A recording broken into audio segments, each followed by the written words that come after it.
Cyprus is a complete and utter fuck-up. The country is basically like conjoined twins sharing the same body, but each side hates the other for absolutely no fucking reason. Aside from that, the economy entirely relies on money laundering for Russian oligarchs, and people hate the banking system so much that money under the mattress accounts for a significant portion of the nation's GDP. Honestly, it's a miracle the whole island hasn't collapsed by now, and actually, the very opposite is happening. The economy is booming. In the last decade, GDP has increased by more than 50%. Well, it at least sounds impressive until you realize the decade before the economy actually shrunk by 40%. But let's pretend that never happened. Tourism and migration is at an all-time high, pumping massive amounts of capital into the economy, which is a good thing until you realize because of that, house prices have skyrocketed and young Cypriots have no chance of ever owning a home. But that isn't really a problem. Am I right, guys? What is important, though, is that the island is becoming a major center of international investments. Many well-respected, ethical, and totally 100% legal companies like Cornhub, 5-Minute Crafts, and FTX have major operations within the nation. Joking aside, the economy is actually doing really well and has shown promising signs of growth. Well, at least half the nation is. We'll get to the other, more problematic part of the island later in the video. Roughly 14,000 years ago, someone had the misfortune of discovering Cyprus, and for some weird reason, he decided to stay there. A few thousand years pass where absolutely nothing of importance happens, and suddenly it's the year 1960. The fall of the British Empire is fast approaching, and Cyprus, which is populated by majority Greeks, with a significant Turkish minority, is worried about its future. The Greeks want to reunify with the mainland, while the Turks wished the island to be divided into Greek and Turkish zones. But the British felt like both the ideas were stupid, and instead, in classic British fashion, they drew a few random lines on a map and told everyone else how they should be living their lives without for a second considering the opinions of the locals. And so the island was forced into independence with a power-sharing government. And obviously something like that has no chance of ever backfiring. I mean, I'm sure the people can cooperate and build a great and powerful nation using a system.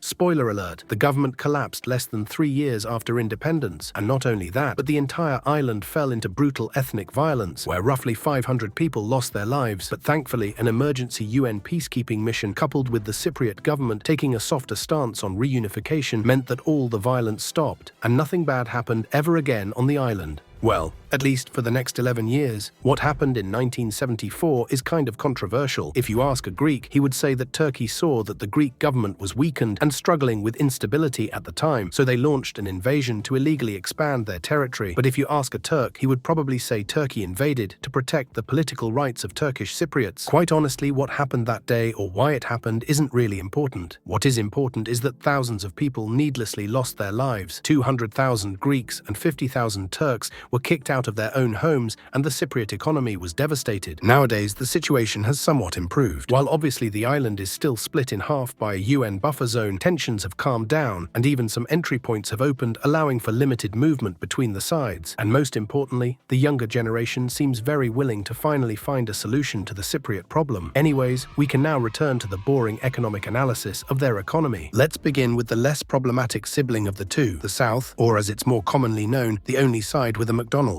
Nowadays, the McDonald's part of the island is quite a successful economy. It's roughly on par with other European nations like Italy and Spain. It has a well-educated population, and it has a very well-functioning democracy. Well, most of the time at least. But what is surprising about that is that just a few decades ago, the nation was one of the poorest on the planet. For comparison, the year after the Turkish invasion, the McDonald's side was roughly 7 times poorer than West Germany on a per capita basis. Their infrastructure had a very unique characteristic, where it basically didn't fucking exist, and overall speaking, the whole economy was a dumpster fire. Oh, and worst of all, they didn't even have a McDonald's at the time, which must have been devastating for the Cypriot community. To solve all this mess, they started implementing a series of 5-year plans, which went about as well as you expect it to go. I think everyone with a basic understanding of economics and politics knows very well those plans tend not to do very well. Regardless though, around the 80s, the economy finally started picking up. Improved infrastructure made tourism and doing business on the island much easier. Generous tax incentives allowed international companies to invest heavily into the economy, and a strong education system meant loads of highly educated young Cypriots were ready to join the workforce. I would love for the story to end here, but unfortunately behind all the success lies a tiny little secret that the Cypriot government tried its best to keep hidden from everyone else, and that's the fact. The entirety of Cyprus's economy simply didn't exist. It was fake. It simply was a carefully fabricated lie they told the rest of the world. The main reason Cyprus was hit so hard by the global financial crisis is pretty simple. It's a tiny country, and when you run out of new places to invest, you start start looking elsewhere. Cypriot banks turned to the much larger Greek economy, pouring money into Greek government bonds. I won't go into too much detail about why Greece collapsed in 2008. I've already made a video on that. But if I had to explain in simple English what 2008 did to Greece, it would be that it completely and utterly fucked then in the Over the next 8 years, the economy was constantly shrinking, and what was even worse is that the banking system, in a desperate attempt to save itself, had to implement a bail-in. Unlike the taxpayer-funded bailouts that took place in America, in Cyprus, what the banks basically did was that they stole the money their customers had deposited into their banks and used that money to save themselves for a mistake that they themselves made. Truly, the pinnacle of a free and fair economy. But let's speak about the problematic child now. Unlike the South, whose economy entirely relies on money laundering and begging Germany for money, the North's economy relies on money laundering and begging Turkey for money. Quite honestly, there isn't anything remarkable about the structure of their economy. They basically do the exact same things as the South, but much, much worse. They have a lot of tourism, but not as much as the South. They are a business center, but due to limited international recognition, they aren't very successful at that. They also have a small agriculture sector and some manufacturing, but once again, it's just not as good as the South's. Comparing the two nations is exactly like your mum comparing you with your cousin that is way more successful than you.